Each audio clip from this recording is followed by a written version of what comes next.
Digimon has had an interesting history when it comes to card games, the first of which was published in Japan all the way back in the Dark Ages of 1997.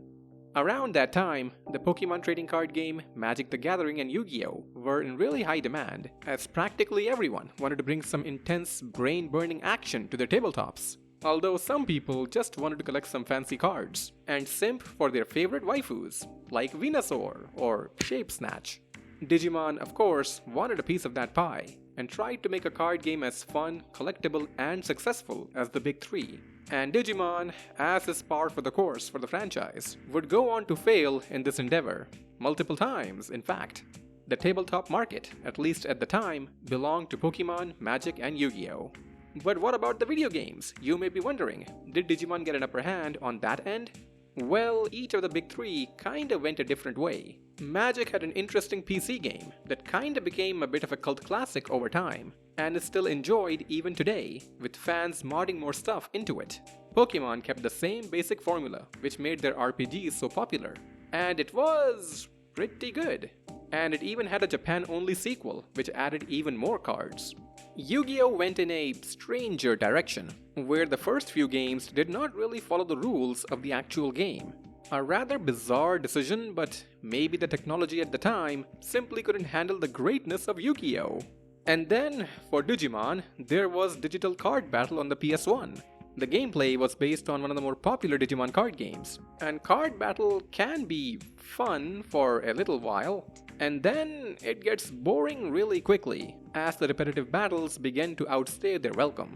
There was, in fact, a Japan-only prequel to this game, but it's not really worth talking about, as it was essentially the same basic game, just with less cards and overall content.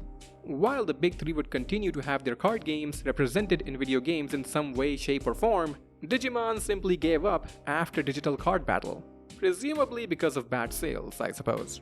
In the modern day, the big three are still around, but the video game equivalents of their card games are all about PvP and microtransactions and all that nonsense. Even Digimon appears to be working on a similar style of game for their currently active trading card game. While I am hopeful that it'll be successful, it's not gonna be out for a while. And even then, sometimes we all just wanna sit back, relax, and enjoy a single-player experience, without any microtransactions, hardcore sweaty opponents, and other stuff like that. So if you wanted to enjoy some Digimon-related digital card gaming, is Digital Card Battle on the PS1 your only choice? Well, actually, no. For you see, where the big Digimon Corporation dropped the ball, some fans decided to pick it up and make things happen on their own. These very cool people took the Pokemon card game, which came out on the Gameboy Colour, and turned it into a Digimon game. Well, sort of. The gameplay itself is still the same as it was before, but all the cards are now Digimon cards, and they're not all straight palette swaps either. The cards themselves have been completely overhauled in an attempt to make things more balanced. The original sets of the Pokemon TCG, which the Gameboy Colour game is based on, were kinda broken, as certain strategies were simply superior to others. But sometimes, when it comes to card games, attempting to fix one thing can lead to breaking something else. So how well does this Digimon trading card game play then? Well, some time ago, I did a playthrough of it on my Patreon, which you should totally join, by the way. I post plenty of cool stuff over there. And today, I'm gonna tell you about my experience and how I feel about it overall. So I hope you've got your snacks and at least 21 liters of Pepsi ready, for it is time to duel! Let's start by talking about the premise of the game. Your goal is to acquire the 8 Master Medals, which are held by the 8 Club Masters. You have to do this in order to gain access to the Digimon Dome, where you will fight the Elite Four, the Grand Masters, who hold the legendary Digimon cards. If you beat them, then you will inherit those legendary Digimon cards and become very cool. All the girls will finally notice you, and your parents will finally be proud of you. You can kinda feel the Pokemon DNA in there, with the 8 badges or medals, and the Elite Four-esque final bosses and everything. You don't even have to face the Club Masters in a linear way. You can face off against most of them in any order you want. Although some of the Club Masters will only accept your challenge if you have acquired a few medals already. But you get the gist of it, right? Now, for those who have never played the Pokemon card game before, let's talk about it for a moment. Your deck is composed of 3 types of cards: Digimon, Trainers, and Energy. A Digimon can either be a basic type, which means it could be played right away, or either a Stage 1 or Stage 2, which means it can only enter play by digivolving from something else. For example, Devimon can only enter play by digivolving from a Demi-Devimon, which must already be in play, while you could just play the Demi-Devimon from your hand directly to the field. Digimon have 2 main things you need to care about: the amount of HP they have and their attacks. Attacking your opponent's Digimon and lowering their HP to 0 is how you defeat them, but you can't just use any attack you want whenever you want. These attacks have energy costs. You can include any number of basic energy cards in your deck. Each turn, you're allowed to attach up to 1 energy card to one of your Digimon. So if an attack requires 3 energy, you can assume that it'll take you a minimum of 3 turns to power it up. Trainer cards do all kinds of things, from allowing you to draw more cards, or increasing the amount of damage your attacks do, to healing the damage which your Digimon have already taken. There are a variety of effects here, and the ones you include in your deck do kinda depend on your strategy. Besides the ones that allow you to draw more cards, that is, you'll want those in all of your decks. Now, at the beginning of a match, your opponent will tell you how many prizes the match will consist of. Usually, it's either a 4-prize match or a 6-prize match. Prizes are simply random cards taken from your deck and set aside. Every time you knock out an opposing Digimon, you'll get to take 1 prize card. If you take all of your prize cards, you win! While those are the basics, the game can be a bit deeper than that, obviously. Some Digimon have special powers, and there are many attacks that have special effects. After a quick tutorial, you are allowed to pick your first deck from a choice of 3. I, of course, went with the Agumon and Friends deck, which is primarily a Fire-type deck. There are a number of types in this game when it comes to Digimon. Now, the intent behind this is for each type to have something unique, which sets it apart from the other types. Fire-type Digimon tend to sacrifice energy cards for greater damage, while Grass-type Digimon have attacks that can inflict negative status effects, like poison. While I would love to say that each type is really unique, I found that to be not quite true. There is considerable overlap when it comes to effects between the different types. Many Fire-type Digimon do still have attacks which sacrifice energy, but then again, so do Digimon of other types. At the end of the day, the most important impact of the type system is when it comes to weakness and resistance. Digimon can be weak or resistant to certain types. If a Digimon is weak to fire, for example, it will take double the damage. On the other hand, resistance to a certain type nullifies 30 damage when attacked by that type. If you can load up a deck with the type of Digimon that you know your opponent is going to be weak to, you can pretty much destroy them without breaking a sweat.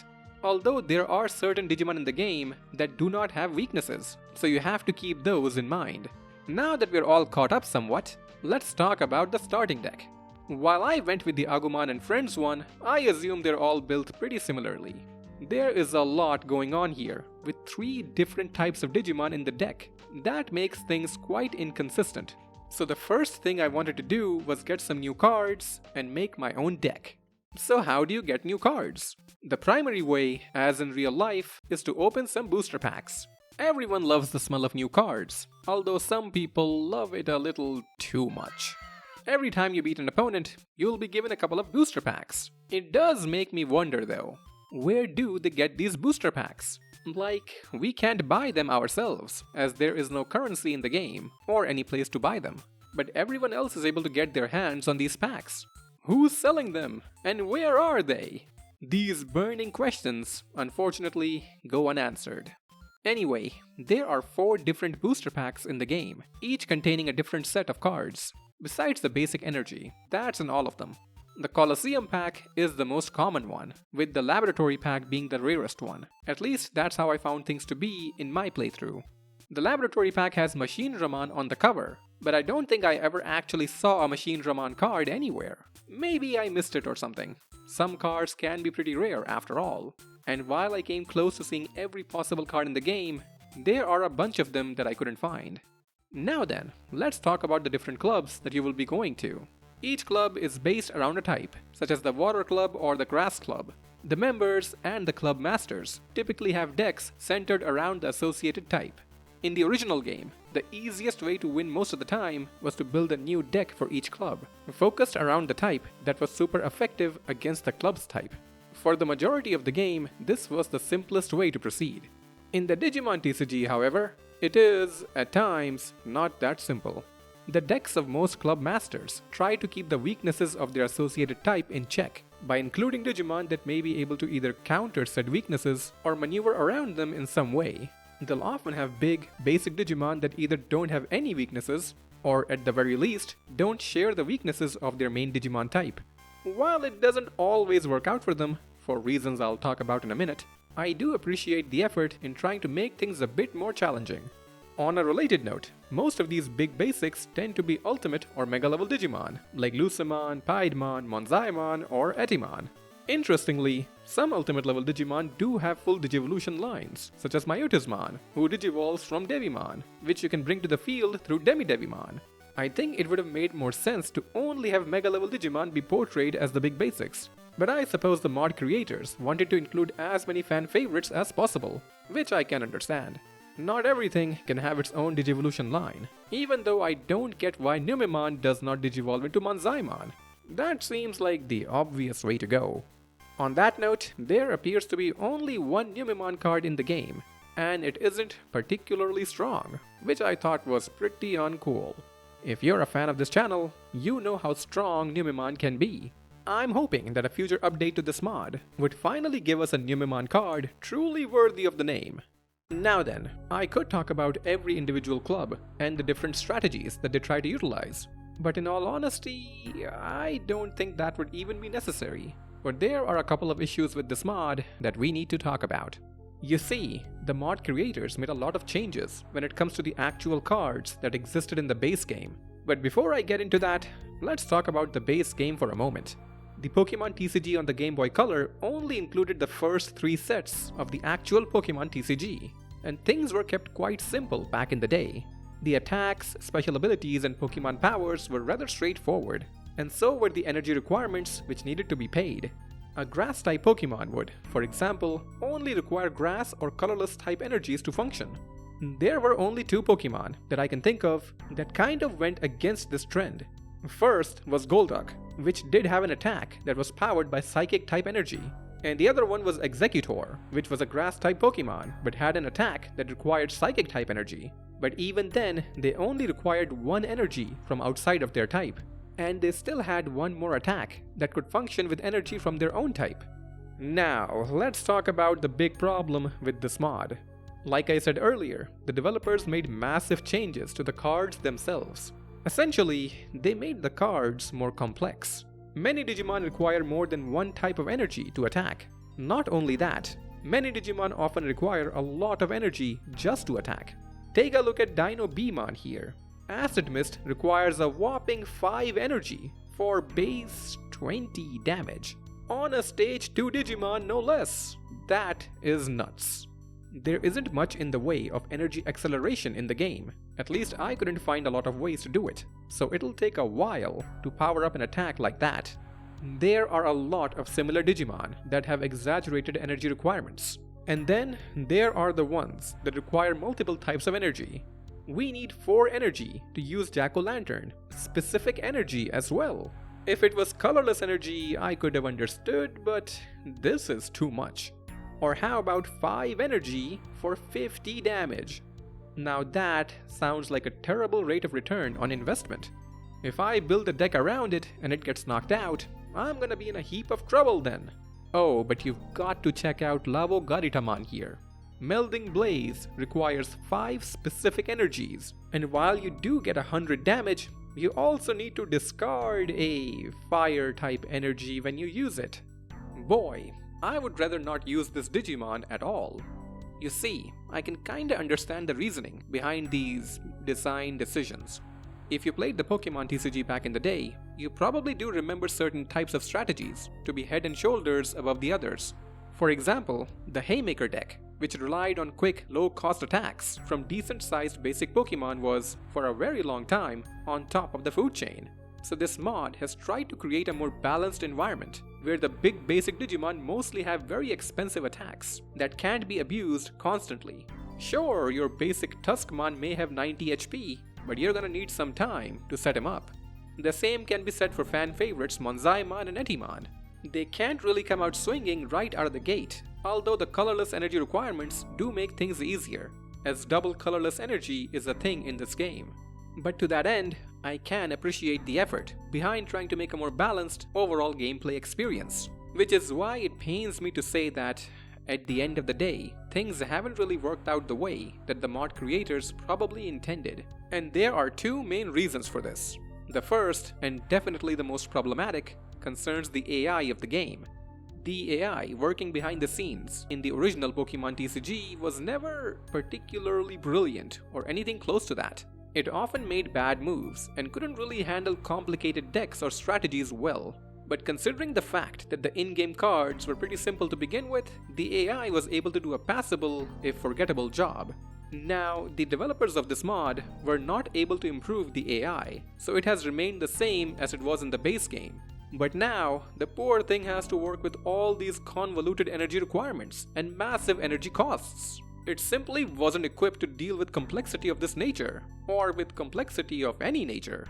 So while the opponents in the game may have some cool decks and strategies in theory, the brain working behind it all is incapable of playing these decks properly. The AI often makes bizarre moves, like constantly attaching energy to an active Digimon to try and power up an attack, only to start randomly attaching energy to some other Digimon on their bench before they finish powering up the first one. I don't recall if this was a major issue in the base game as well.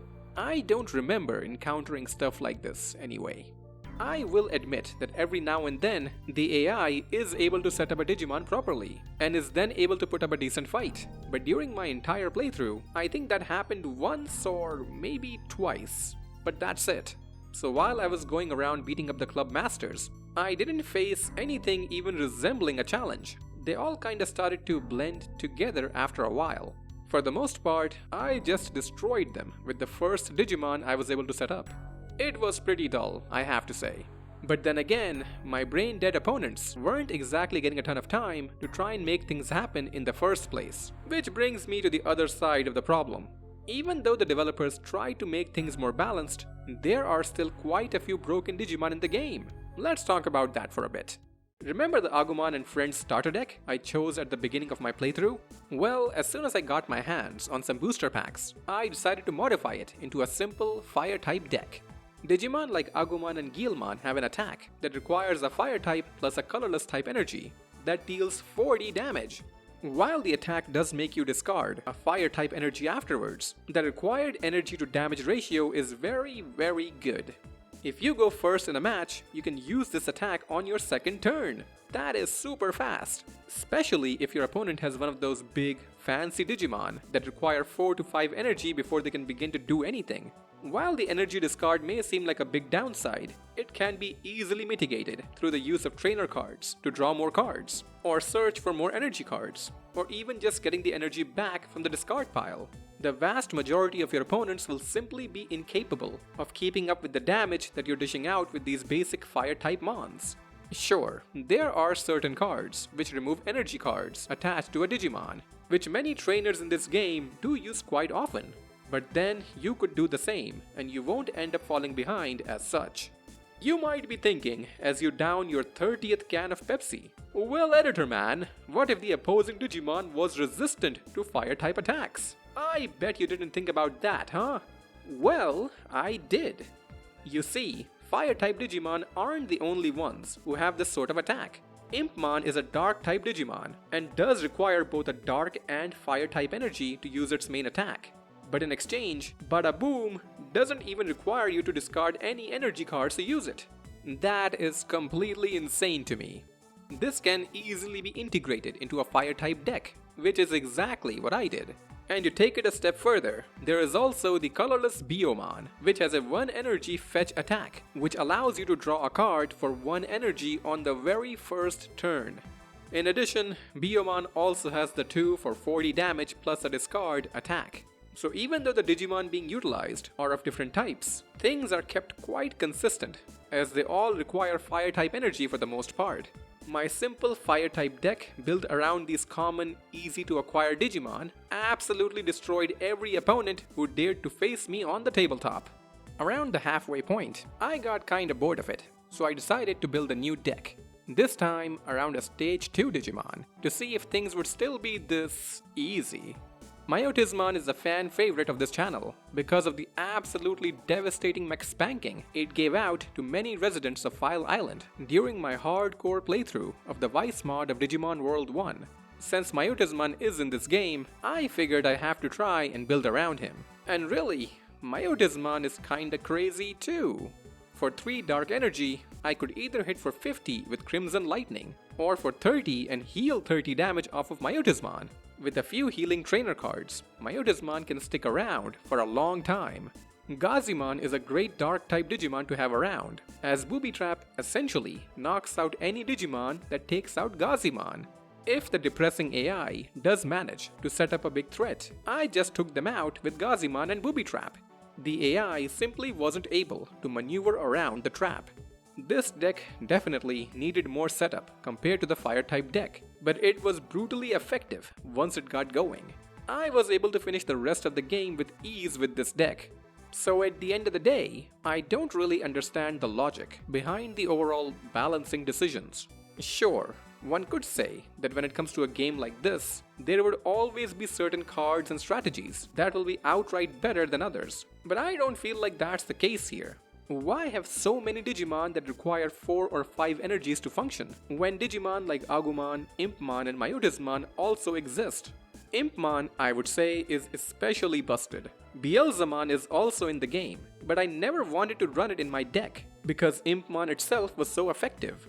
And I'm sure there are other busted cards in the game as well, ones that I never got around to build a deck for, or ones that I never got in the first place due to bad luck with booster packs. If I hadn't beaten the game with my Myotismon deck, I might have tried out a deck around Angemon. The 2-cost attack can hit for potentially 80 damage, although you do need coin flips to land in your favor. Still, 2 for usually 40 or sometimes 80 damage? Oof. The Hand of Fate attack though, why? That energy cost makes my head hurt. Maybe the intent is to make certain cards really underpowered, as a way to allow people to play through the game with nerfed weak Digimon to challenge themselves. Maybe a future update will fix the more obviously overpowered Digimon in some way. One can hope, right? Anyway, in case you're wondering about the Elite Four of the game, they're about as easy to beat as any of the Club Masters. The 4 legendary Digimon cards are Apollomon, Junomon, Dianamon and Angevomon. They're cool to have, I guess, although they also have really expensive attacks, so I wasn't really too excited to try and build around them and play a couple of more games. Besides the main quest, you can also participate in the Challenge Cups, where you would have the chance to win some promo cards. I only participated and won one of them, but I am sure there are a bunch of cool promo cards that can only be acquired by beating the cup over and over. If you want more rare cards, you can occasionally make some trades with Ishihara. Although I should warn you that the guy is a bit of a scammer in my opinion. He'll tell you he's trading one thing and will give you something else entirely after you hand over your card. I can't believe card game scammers have infiltrated the digital world too. And last but not least, there is a fun little Easter egg in this mod that I got a nice kick out of. Every once in a while, you'll run into this shady looking character who's standing in a corner facing the wall. In the Pokemon TCG, this was Imakuni, some Japanese influencer from back in the day. Here though, fans of early Pokemon games might recognize a familiar face. That's right, good old Missing No decided to become a card gamer. And if you beat Missing No, you'll get a bunch of booster packs. A very cute addition, although I think it would have made more sense for Analog Man or something like that to be here instead. So overall, I did have some fun with the Digimon TCG. It was pretty nifty to see some of my favorites like Metal Greymon and Flame Dramon in old school card game form. If something can be done to improve the AI, that would probably make me want to play through the game again, although I do understand that it's unlikely to happen. I'll be okay with some balance changes then, if nothing else. In any case, I do want to give a big shout out to the people who created this mod. Keep up the good work, everyone! Up until the time of me recording this, I haven't seen any new updates for the mod, but I am hopeful for a nice big update at some point in the near future. If you would like to try out this mod for yourself, I'll leave a link to it in the description of this video.